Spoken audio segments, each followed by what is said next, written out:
hang in there. And I hope everybody have a good week. Yeah. Okay, I think this is live now. If you have any problem with the volume or anything like that, let me know. But you should know no problem. Here, let me just confirm. Okay,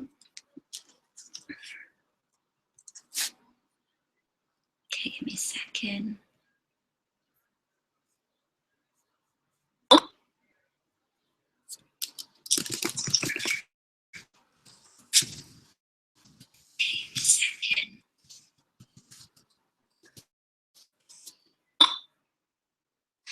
Perfect. Let me pause this. Okay.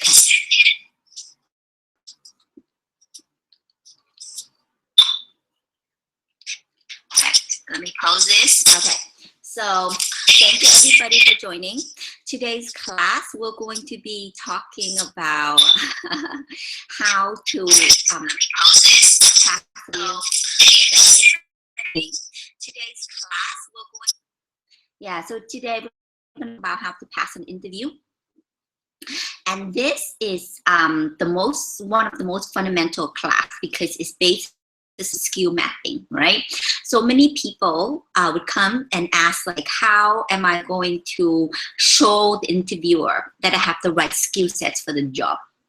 And actually this goes a step back, and you have to start showing in your cover letter, your resume already.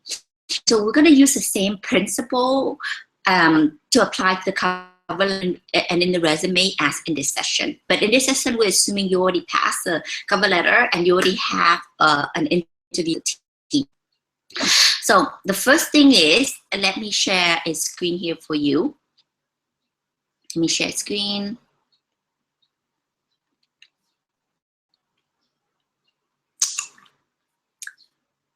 Hang on.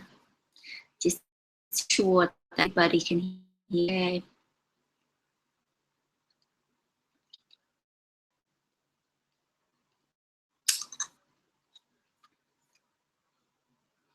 I think so. I think everybody can hear me.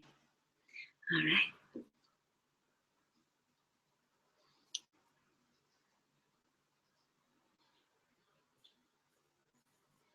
So this is the screen, and we're going to be talking about skill mapping. So the first thing that you go for the job interview, let me remove the candy so I can talk better, is to very careful look at the job description. A lot of the people make the mistake of a lot of the people make the mistakes of talking about their specific skill sets, right? Like say, I am a cook and I can cook many dishes. You know, I can cook Italian food, I can cook food, I can cook food. But let's just say the company is only looking for Japanese food. You know, somebody to cook Japanese food. And you coming in, you shouldn't waste your time, waste their talking about wonderful Thai food you can cook because they don't care. They only want to eat Japanese food. So you should only be talking about your skills specifically in cooking Japanese food. Okay? So that's why you need to take a very careful look at the job description. Take a careful job description. They normally in the job description list out many requirements, maybe like 5 or 8 or 10 requirements, both technical skills they're looking for and personal traits. And I'm going to go over that. But the most important thing is that you yourself need to decide what are the 3 most important things they're looking for that you have. Okay? What are the 3 most important things that they're looking for that you have? Just focus on those 3. In an interview of 30 minutes is too long, too short for you to be talking about 10 things. Just 3 things. This is very important. You need to make a judgment. So like, don't wait for them, right? You need to make a judgment on what are the 3 most things that they're looking for and that you have. Okay, it's very important. Because you need to focus your entire interview and your entire strategy on demonstrating that you have these 3 things. You're going to deep dive, go deep versus go broad versus, you know, I have a billion things that's not going to be a good strategy. Okay, so go really deep. Eventually, the other questions, yeah. So you're going to explain how you can fulfill them, and you're going to give very clear examples. So let me give examples here. So there are two kinds of skills that a job description would list. The first one is that they actually would list personal traits. Personal traits, like they would say, we need somebody self-starter, or have really good customer service skill, or somebody is a problem solver, excellent communicator. So they would list like personal traits. Some people call this soft skill, but I call them personal traits because it's just really who you are, right? I would say that for me, and don't try to claim too many things. Truly think deep about what do you shine in. Like for example, right? I am a person that I would say I have exceptional customer service skills. I love sharing knowledge with them. I love helping them. I'm really good with customer service skills, but I might not be like a retail-oriented person. I'm not at all retail-oriented. So don't claim to have everything, because they're gonna deep dive into the examples. So when that you pick what really is the case, right?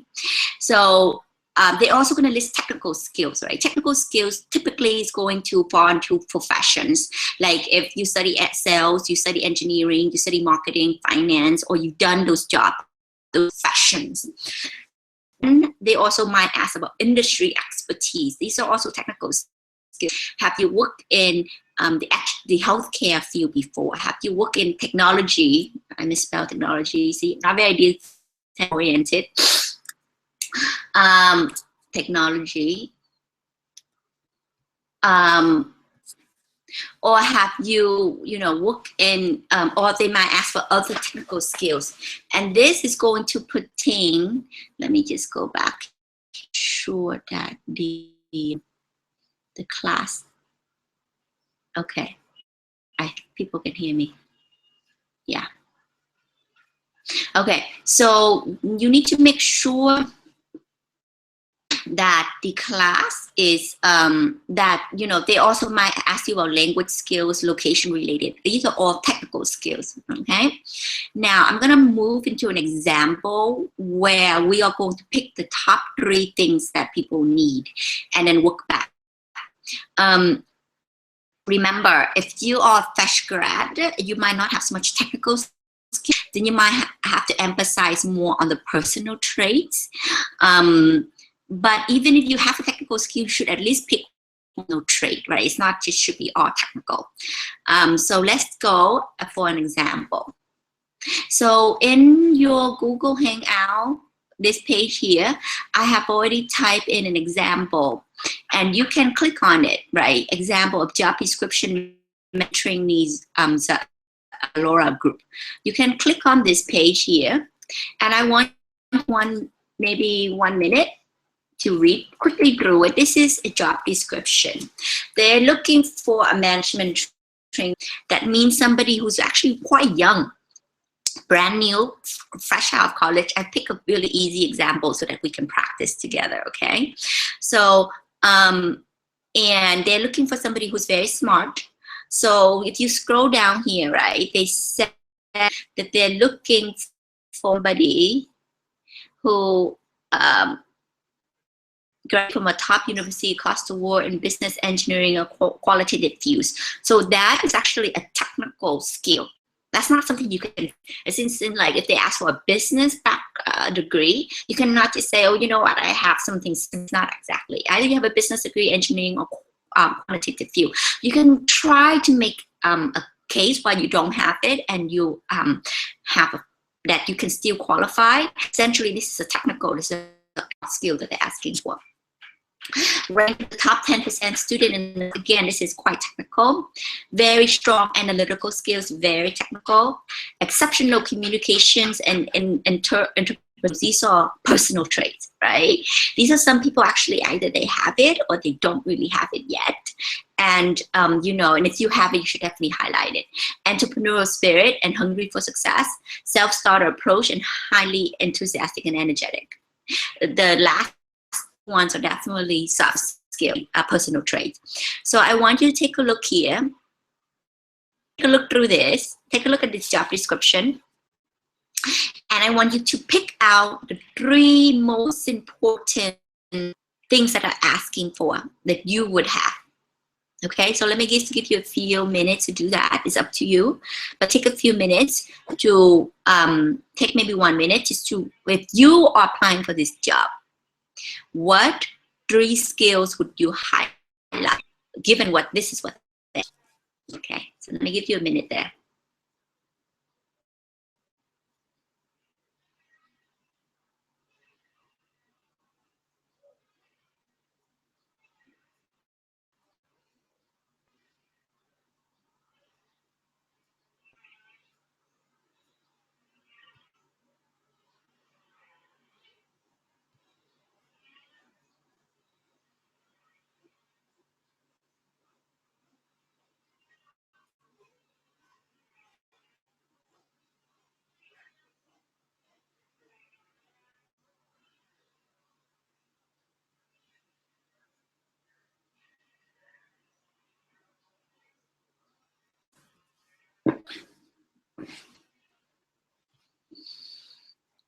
I'll just wait for you guys, yeah? So pick something and then we'll go forward.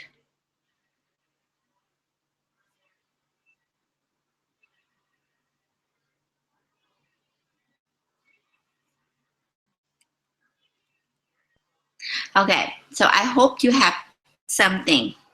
As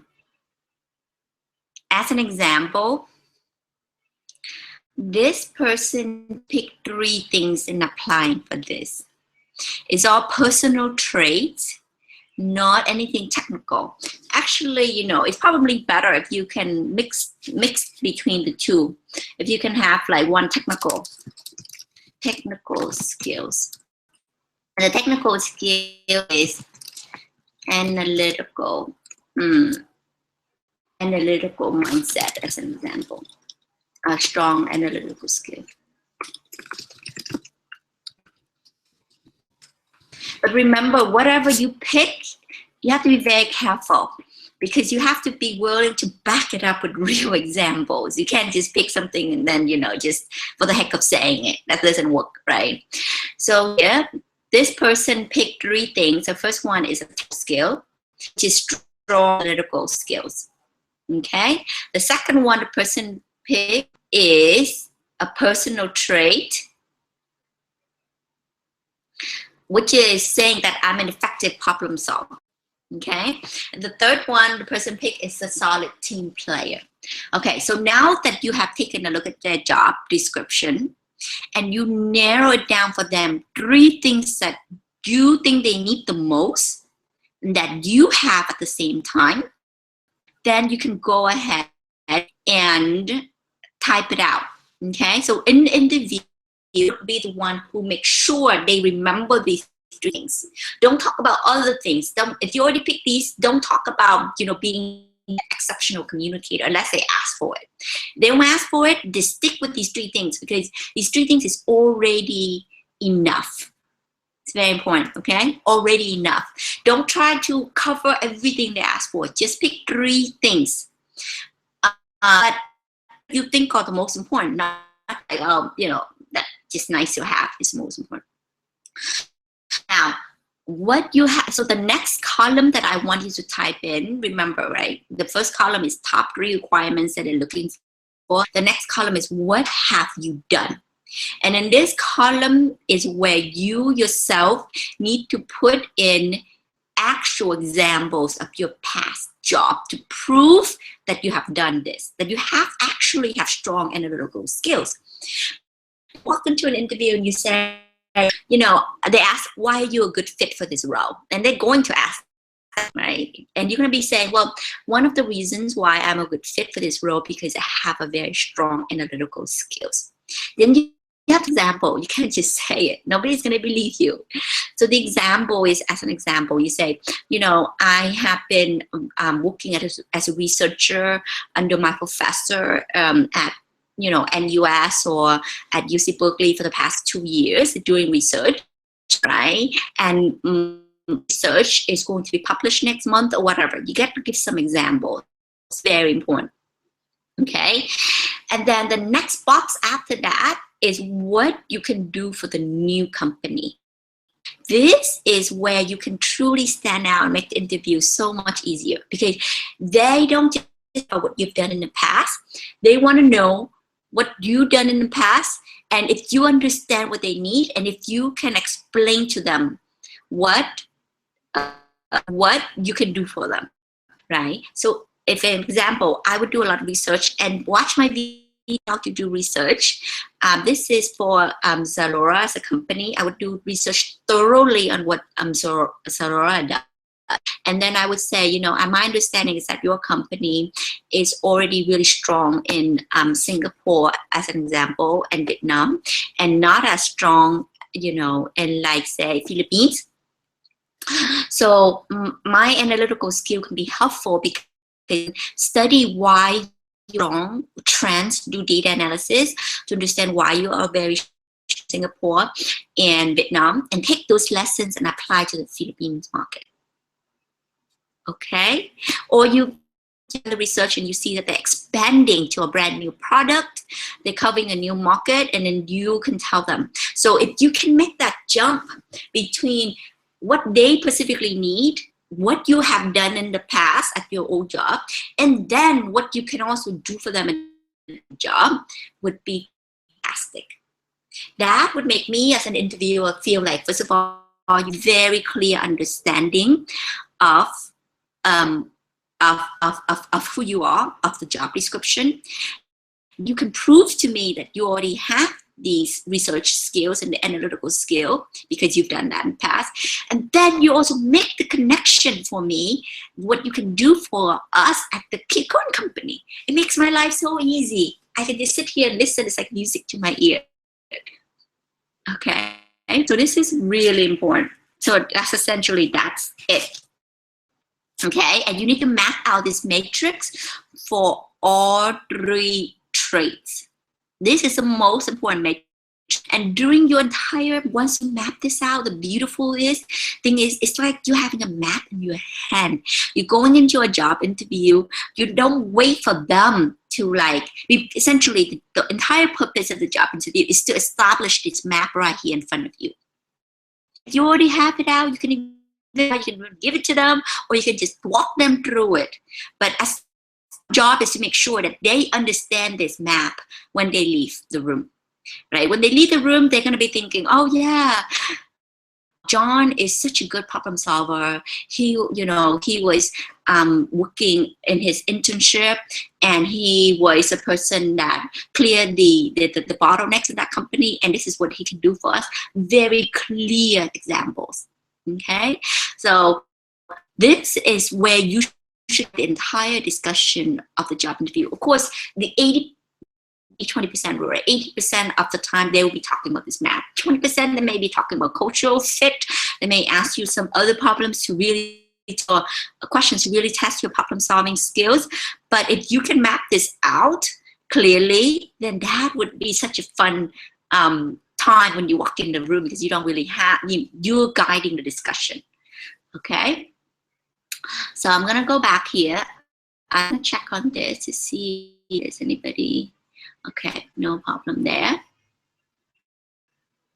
All right, perfect. So that actually is pretty much it for this job. I'm gonna list one more examples, and then we're gonna go to a Q&A, okay?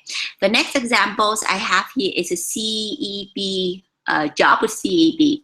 So you can click on this yourself under Google Hangout, and you can open this up. And this is the role for CEB. It's also quite junior, you know, like I think 2 years of experience or something. And what they're looking for here, let's take a look at this together. Okay, they're looking for a bachelor degree, work experience, research, analyzing quantitative and qualitative. Okay, so apply research, that is definitely a technical skill. It's not something you can fake. Experience analyzing quantitative, qualitative data is definitely, again, technical skills. Ability to work independently or part of the team is a trait. If you have that, not as a personal trait. master degrees, so prefer technical skills, prefer to be in client-facing role. Personal trait, personal preference. Do you like to work with people, or do you like in a room all day? That's a personal trait. Strong written and oral communication skills.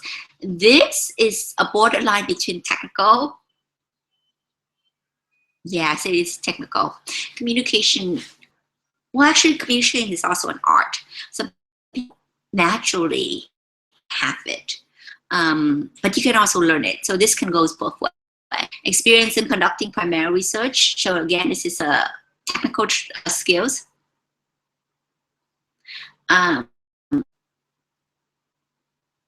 Okay, so again, this is a job description. Okay, now I want you to take 40 seconds and take a look at this job description and write down on a piece of paper.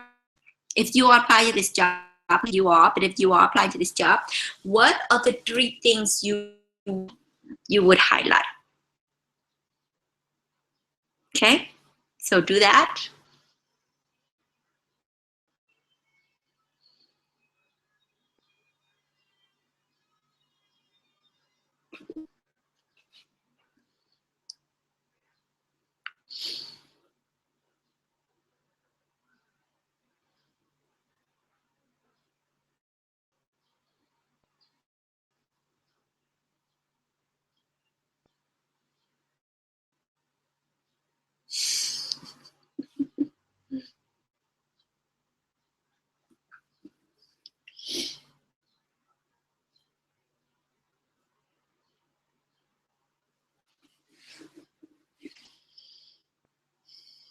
What are the 3 things you have, and they need, that you would like to highlight?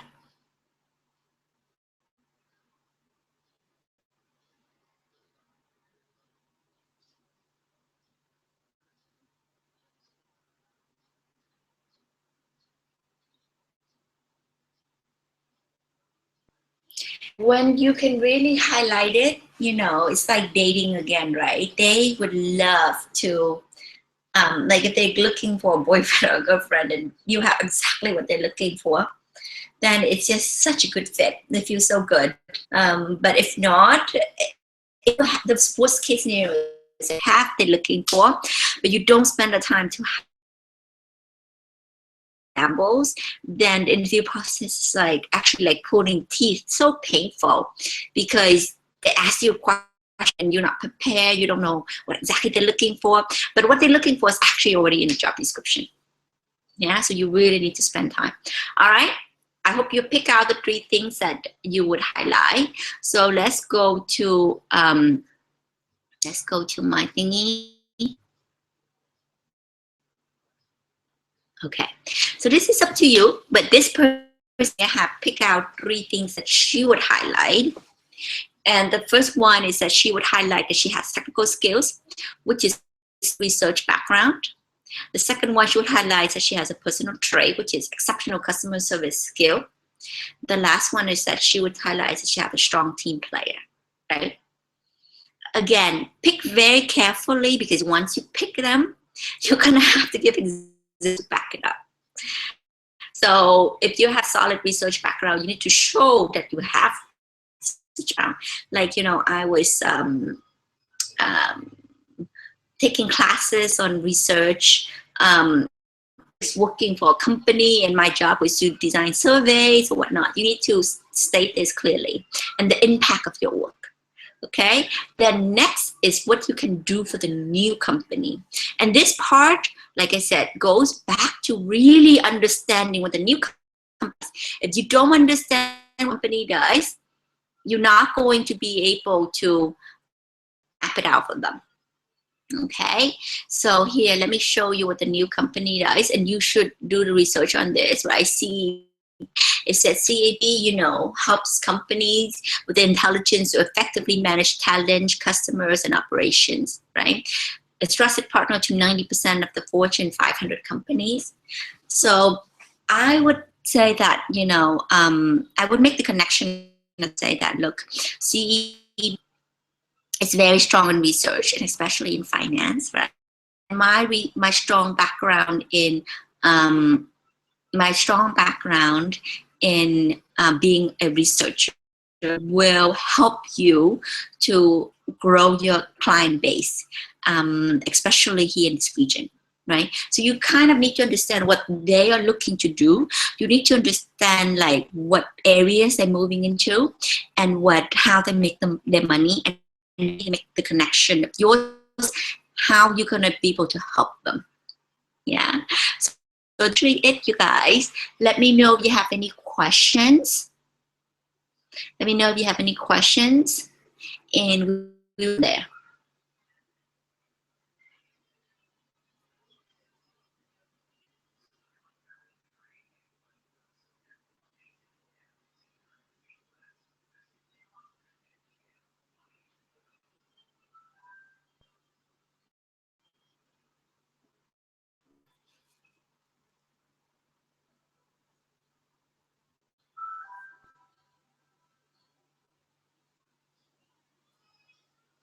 Okay. Well, since nobody has a question, we're going to be ending here. Let me know. I look forward to talking to you guys next time, and have a good day. Bye bye.